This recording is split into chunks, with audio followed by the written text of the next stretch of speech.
Hello everyone, I am Divyansh from Resonance PCCP department और हमारा class 6 का चैप्टर चल रहा था गार्बेज इन गार्बेज आउट। इसका पार्ट 1 हमने खत्म कर लिया था। पार्ट 1 में हमने देखा था कि वेस्ट क्या होता है, गार्बेज क्या होता है, किस किस तरीके का वेस्ट होता है। हाउस होल्ड वेस्ट हो गया, डोमेस्टिक वेस्ट यानी कम्युनिटी वेस्ट हो गया, देन कंबाइनली हमने उसे म्यूनिसिपल वेस्ट बोला था। अब बायोडिग्रेडेबल वेस्ट भी था और नॉन बायोडिग्रेडेबल वेस्ट भी था। अब ये हम पार्ट 2 में जिस बारे में बात करेंगे वो होगा हमारा मैनेजमेंट ऑफ वेस्ट। कि वेस्ट तो जनरेट हो गया, अलग अलग जगह से अलग अलग तरीके का हमारा वेस्ट जनरेट कर दिया। कुछ ग्लास वेस्ट हो गया, कुछ प्लास्टिक वेस्ट हो गया, वेजिटेबल पील्स हो गई, फ्रूट्स हो गए, देन हमारा लेफ्ट ओवर फूड हो गया। बहुत तरीके का वेस्ट जनरेट हो गया था। अब इस वेस्ट का करेंगे क्या? वेस्ट तो ऐसी चीज है ना जो हमारे काम की नहीं है, नो मोर यूज, तो अब उसका हम करेंगे क्या? तो मैनेजमेंट ऑफ वेस्ट में हम देखेंगे कि उस वेस्ट का हम क्या करेंगे। तो बात करते हैं मैनेजमेंट ऑफ वेस्ट की। अब मैनेज कैसे करेंगे उस वेस्ट को, डिस्ट्रॉय कैसे करेंगे या खत्म कैसे करेंगे? तो सबसे पहले बात आती है management of solid waste. Solid waste जो होगा, जो वेस्ट सॉलिड फॉर्म में है, यानी कि वेजिटेबल पील्स हो गई या प्लास्टिक हो गया, ऐसी चीजों का हमें क्या करना है? डिफरेंट मेथड्स होते हैं, अलग अलग वेस्ट से छुटकारा पाने के लिए अलग अलग मेथड्स भी होंगे। तो लैंडफिल से एक सबसे पहला मेथड की बारी आती है। लैंडफिल में क्या होता है कि एक लैंड है, लैंड में एक पिट हुआ, पिट बनाया, पिट में क्या करा हमने, उस वेस्ट को डाल दिया और उस वेस्ट को डालने के बाद उसे क्या कर दिया, सॉइल से, मिट्टी से कवर कर दिया। एक बार बता देता हूं, suppose this is a part of land. इस पार्ट ऑफ लैंड में हमने क्या बनाया, पिट बनाया, एक गड्ढा बनाया।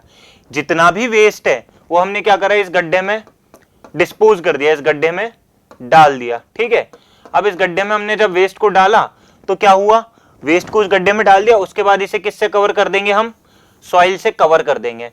तो ये क्या हुआ, ये हमने लैंडफिल कर दिया। इस तरीके से एक तो वेस्ट को हम डिस्पोज कर देते हैं।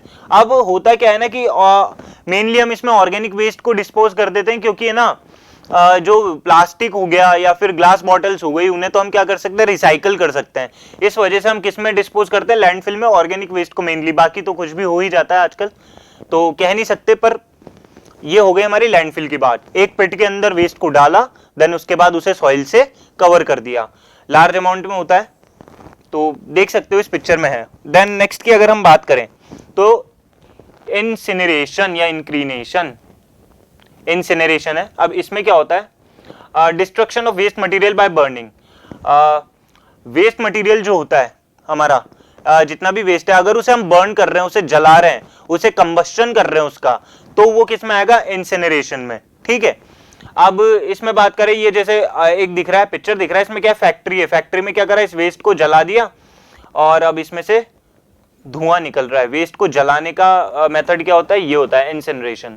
अब डिस्ट्रक्शन हो गया, जला दिया, पर इस मेथड का एक बहुत बड़ा हार्म ये है कि इसमें हमें क्या मिलता है, एयर पॉल्यूशन मिलता है, जो कि बहुत ही ज्यादा बुरा है हमारे लिए। एयर पॉल्यूशन क्यों, देखो प्लास्टिक बॉटल्स हो गई और क्या हो गया, प्लास्टिक्स हो गए या केमिकल्स हो गए, उनको अगर हम जलाएंगे तो ऑब्वियसली क्या जनरेट होगा, एयर पॉल्यूशन। अब वो बहुत ही ज्यादा हार्मफुल होगा हमारे लिए, क्योंकि वही जो केमिकल्स हैं वो सब कहाँ आ जाएंगे, एयर में आ जाएंगे। That's why. तो ये एक मेथड होता है, अगर जला देते हैं आप तो इस मेथड को यूज करते हैं, इस मेथड को बोलते हैं। देन नेक्स्ट बात करें, एक नोट पॉइंट है कि waste like newspapers, plastic, glass bottles, metal objects. अब ये सारे जो है, ये बात न्यूज़पेपर्स को अगर हटा दें, न्यूज़पेपर्स की इंक भी केमिकल से बनती है, बाकी अगर हम बात हटा दें तो ये सारे जो भी वेस्ट है ना, और न्यूज़पेपर्स को भी तो हम क्या कर सकते हैं, रिसाइकल कर सकते हैं। मतलब इन्हें रिसाइकल करके इनसे कुछ नई चीज बना सकते हैं, इन्हें रीयूज कर सकते हैं। तो इन्हें हम किसी तरीके से डिस्पोज नहीं करेंगे, पर इन्हें रीयूज करेंगे। 4 चीजें दे रखी है, पेपर, ग्लास, मेटल, प्लास्टिक, अलग अलग, तो इन्हें रीयूज कर सकते हैं, रिसाइकल कर सकते हैं अलग अलग चीजों के लिए, वो हम आगे देखेंगे। Now next method is composting. अब कंपोस्टिंग क्या होती है, organic waste can be converted into manures by composting. Composting एक ऐसा मेथड है जिसमें ऑर्गेनिक वेस्ट, अब ऑर्गेनिक वेस्ट क्या होते हैं, कल मैंने आपको बताया था, जैसे कि बनाना पील या फिर लेफ्ट ओवर फूड। ठीक है, लेफ्ट ओवर फूड हो गया, बनाना पील हो गई, वेजिटेबल पील हो गई, मतलब छिलके हो गए, या ऑर्गेनिक वेस्ट जो हम बोलेंगे, वही क्या होते हैं, अगर उसको हमने किस में कन्वर्ट कर दिया, मैन्योर्स में, organic waste can be converted into manures. इस प्रोसेस को क्या बोलेंगे? कंपोस्टिंग बोलेंगे। अब बात ये आती है कि कंपोस्टिंग होगी कैसे, ठीक है ना। तो मेथड है हमारा वर्मी कंपोस्टिंग। वर्मी कंपोस्टिंग में क्या होता है, एक बार पिक्चर देख लो। पिक्चर में क्या दिख रही है आपको? मिट्टी दिख रही है, वॉर्म्स दिख रहे हैं, रेड वॉर्म्स, रेड अर्थ वॉर्म्स हैं ये। देन अब क्या, the process of preparing compost with the red worms is called vermi composting. Compost जो हम मैन्योर बना रहे हैं, अगर उन्हें हम वॉर्म्स की मदद से बनाते हैं तो दैट इज वर्मी कंपोस्टिंग। अब वॉर्म्स की मदद से हम कैसे बनाएंगे वो एक बार देख लेते हैं। इस पिक्चर में ऐसे दिख ही रहा होगा आपको, पर अब देख लेते हैं मेथड कैसे है। Vermi composting, a pit is made. वापस से हमें क्या बनाना है? एक पिट बनाना है। ये पिट बनाया, ठीक है। Mesh is spread. अब मैश क्या होती है? मैश मान लो सॉइल, मैश क्या हो गई? सॉइल हो गई। Enrich with nutrients, enrich with organic matter. और उसके साथ हमने क्या क्या डाल दिया उसमें? उसके साथ हमने डाल दिया, मान लो वेजिटेबल पील्स डाल दिए, बहुत सारी ऐसी चीजें डाल दी जिसको हमें किस में कन्वर्ट करना है? मैन्योर को। उस तरीके का वेस्ट हमने इसमें डाल दिया। देन बारी आती है कि अब क्या होगा। तो अब है ना, क्या करेंगे? Vegetable fruit waste is spread over the mesh. अब ये मैश हो गई, मिट्टी की लेयर चढ़ा दी, उसके ऊपर अपन ने वेजिटेबल फ्रूट इन सब की लेयर भी डाल दी। क्यों? क्योंकि उन्हें तो हमने किस में कन्वर्ट करना है? मैन्योर में कन्वर्ट करना है। नाउ अब क्या होगा? इसमें क्या होगा? अब इसमें रेड वॉर्म्स है, ये मान लो मैंने रेड वॉर्म्स बना दिए, ठीक है। इसमें रेड वॉर्म्स आ गए, बहुत ही गंदा डायग्राम है पर हाँ ठीक है, समझने के लिए काफी है। रेड वॉर्म्स हमने इसमें बना दिए। तो होगा क्या, अब इस रेड वॉर्म्स को हमें क्या देना पड़ेगा? थोड़ा सा इस सॉइल में हमें वाटर भी देना पड़ेगा ताकि ये सॉइल कैसी रहे? मॉइस्ट रहे। और फिर क्या होगा? Water is sprinkled. वाटर को छिड़का हमने, पानी डाला थोड़ा सा। Red worms have special structure called gizzards by which they grind food material. अब क्या होगा कि है ना, रेड वॉर्म्स क्या करेंगे? उस फूड मटेरियल को, जो भी हमने ऑर्गेनिक वेस्ट डाला है, उसे क्या करेंगे? ग्राइंड करेंगे, खाएंगे। उनके पास स्पेशल स्ट्रक्चर्स कौन से होते हैं? गिजर्ड्स, ठीक है। इन गिजर्ड्स की मदद से वो क्या करेंगे? उस फूड को खा लेंगे। अब फूड को खा लेंगे ना, तो वो फूड खाने के बाद क्या करते हैं? अर्थवॉर्म्स के पास एनस तो होता नहीं है, तो क्या करते हैं? उसी चीज को वापस थ्रो आउट कर देते हैं वहीं से, जहां से वो मान लो ये उनका, ये अपन ने एक अर्थवॉर्म का स्ट्रक्चर बनाया। अगर उन्होंने फूड का इंटेक यहां से करा तो जो वेस्ट मटेरियल जनरेट होगा वो भी वो यहीं से ही निकालेंगे, और वही वेस्ट मटेरियल क्या होगा हमारे लिए? मैन्योर का काम करेगा। तो मतलब वो हमने जो भी एक सेटअप बनाया था, ये पिट बनाया था, इसके अंदर अर्थवॉर्म्स डाले थे, उन्होंने उस फूड को खाया और उस फूड को वापस वहीं से बाहर निकाल दिया, और वही वेस्ट क्या है? एक मैन्योर है। तो इसी चीज को हम क्या बोलेंगे? वर्मी कंपोस्टिंग बोलेंगे। आया समझ में?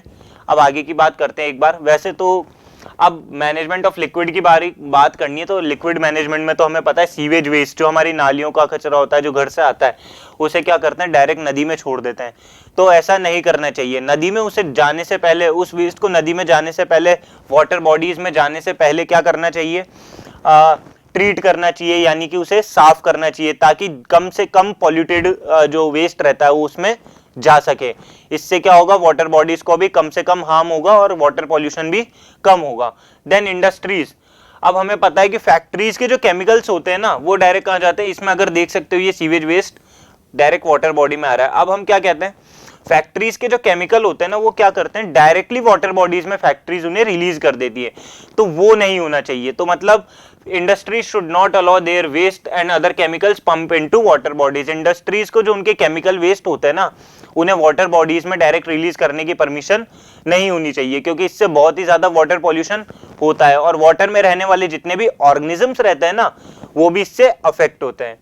Now if we talk about water must not be allowed to stagnate. मतलब स्टैग्नेट मतलब स्टिल वाटर जो रहता है ना, मान लो कूलर में पानी भरा रह गया, बहुत टाइम तक खाली नहीं हुआ, टंकी में पानी भरा रह गया, बहुत टाइम तक खाली नहीं हुआ, एक कोई भी पिट है या एक गड्ढा है, वहां पर पानी भरा है, बहुत टाइम तक वो खाली नहीं हुआ, तो क्या होता है? उससे मच्छर बन जाते हैं, उससे क्या होता है? मॉस्किटो जनरेट हो जाते हैं, और वो क्या है? हमारे लिए बहुत हार्मफुल है, क्योंकि मलेरिया जैसी डिजीजेस स्प्रेड करते हैं। तो इसलिए स्टिल वाटर से मतलब जो वाटर रखा हुआ है एक टाइम से बहुत ज्यादा, जो खराब हो रहा है, जिसमें मतलब अलग अलग तरीके के मॉस्किटो जनरेट हो रहे हैं, अलग अलग तरीके के डिजीज स्प्रेड कर सकते हैं वो मॉस्किटो, वैसा वाटर हमें हमेशा नहीं रखना चाहिए। कूलर में पानी भरा है तो उसे हमें खाली कर देना चाहिए।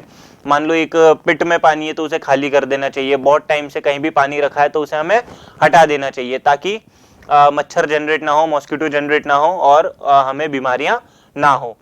लास्ट बात करते हैं आज की, तो गैसियस वेस्ट को कैसे मैनेज करेंगे आप। इंडस्ट्रीज के पास जब भी वो इमिट करते हैं, जब भी गैस इमिट होती है इंडस्ट्रीज से, आपने देखा होगा ये गैस इमिट हो रही है, तो इनके पास क्या होने चाहिए, क्लीनर्स होने चाहिए, ताकि जितने भी पॉल्यूटेंट्स रहते हैं, पॉल्यूटेंट्स यानी जैसे सॉलिड पार्टिकल्स हो गए उस गैस के अंदर, वो सब कहाँ रह जाए, वो सब वहीं रह जाए और गैस निकले। क्लीनर्स होने चाहिए। Industries should adopt cleaner technology, ताकि वो गैस ज़्यादा से ज़्यादा फिल्टर होकर रिलीज हो, तो कम से कम एयर पॉल्यूशन हो। Then garbage should not be burned in open area में, कभी भी आप गार्बेज को बर्न ना करें। और गार्बेज को ओपन एरिया तो छोड़िए, गार्बेज को बर्न करना ही बहुत ही बुरा होगा, क्योंकि उससे एयर पॉल्यूशन के अमाउंट बहुत ज़्यादा होता है। Now if we talk about organic waste, should be composted and not burn. Organic waste जैसे कि banana peels, vegetable peels, left over food, fruits, anything which is organic, उन्हें क्या करना चाहिए, कंपोस्ट करना चाहिए। कंपोस्ट जो अपन ने वर्मी कंपोस्टिंग में पढ़ा था, तो उन्हें मतलब मैन्योर्स में कन्वर्ट कर देना चाहिए, ना कि उन्हें जलाना चाहिए। Last thing is emission from vehicles में be lowered by using public transport. ये तो छोटी क्लास से पढ़ते आ रहे हैं ना कि पब्लिक ट्रांसपोर्ट यूज कर लो, मैक्सिमम बसेस का यूज करो, ट्रेन्स का यूज करो। पब्लिक ट्रांसपोर्ट का क्यों यूज करो, ताकि जो आप अपना पर्सनल व्हीकल है वो ना चलाएं, और उससे क्या हो, जो पॉल्यूशन का इमिशन है, जो गैस का इमिशन है, वो कम से कम हो। मतलब अगर आप पब्लिक ट्रांसपोर्ट, बहुत सारी पब्लिक एक ही ट्रांसपोर्ट में जाएगी तो कम व्हीकल्स चलेंगे, और कम अगर गाड़ियां चलेंगी तो उससे क्या होगा, कम पॉल्यूशन होगा। तो दैट्स वाई क्या बोला है कि व्हीकल्स का यूज पब्लिक ट्रांसपोर्ट के तौर पर ज्यादा होना चाहिए। यही था इस चैप्टर में। I think most complex topic या मोस्ट इंपॉर्टेंट टॉपिक पार्ट 2 में तो वही है जो था हमारा वर्मी कंपोस्टिंग। अगर एक बार देख लें वर्मी कंपोस्टिंग में क्या था, तो फिर से बता देता हूं। क्या करेंगे, पिट बनाएंगे, पिट यानी कि एक गड्ढे जैसा, किसी भी मान लो वुडन में या सीमेंट रिंग में। देन उसमें क्या करेंगे हम, मैश यानी कि वो ऑर्गेनिक न्यूट्रिएंट्स रिच सॉइल को हम उसमें डालेंगे, उसमें वेजिटेबल पील्स, फ्रूट्स को डालेंगे, और देन रेड वॉर्म्स को उसमें छोड़ देंगे। वो रेड वॉर्म्स क्या करेंगे, उन पील्स को खाएंगे, और क्या करेंगे, खा के वापस से क्या कर देंगे, वहीं से थ्रो आउट कर देंगे। एनएस नहीं होती तो वापस वहीं से थ्रो आउट कर देंगे, और वो जो वेस्ट थ्रो आउट करेंगे वही क्या होगा, मैन्योर का काम करेगा। आई बात समझ में? सिंपल सा है ये चैप्टर। पार्ट 2 में इतना ही। इसके बाद अब बात करेंगे कि जो वेस्ट को हम डिकम्पोज नहीं कर सकते या कुछ भी नहीं कर सकते, तो उनका क्या करेंगे। तो रिड्यूस, रीयूज, रिसाइकल, ये सब सबने पढ़ा होगा, तो इसी बारे में हम नेक्स्ट वीडियो में बात करेंगे। इस वीडियो के लिए इतना ही। हमसे बने रहिएगा। Thank you so much.